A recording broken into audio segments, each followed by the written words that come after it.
ल केटाहरू आज केपीमा शिलाजीतको गोली खाएपछि उहाँको दिमाग पुरै नै घुमिसकेछ।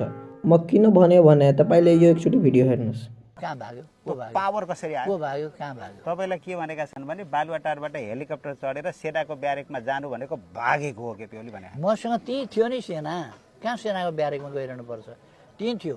किन बालुवाटार नबस्या त बालुवाटार किन नबसेको भने भाङ खुवाएर जाँड खुवाएर गाँजा खुवाएर हेरोइन खुवाएर ब्राउन सुगर खुवाएर व्हाइट सुगर खुवाएर उन्मत्त बनाएर ल्याएका छन् मान्छे, होसमै छैनन्। त्यस्ता मान्छे आक्रमण गर्न आए भने सेनाले त गोली चलाउँछ।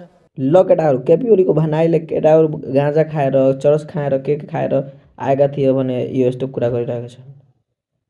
यो मोजीलाई लाजै लागिरहेछ न, के भनौँ म। त्यस्ता मान्छे आउँदैछन्, बदमासहरू आउँदैछन् भनेर थाहा किन नपाएको, सरकार चलाउनेले किन थाहा नपाएको भन्ने अर्को प्रश्न। कसले थाहा पाएन? राज्यका निकायले किन थाहा पाएनन्, प्रधानमन्त्रीजीलाई किन भनेनन्, तुरुन्तै एक्सन किन लिएनन्, किन रोकेन, एक्सन किन सेबोटेज गरेन भन्ने छ। नलिँदा त यस्तो कति छ। एक्सन लियो भने के होला?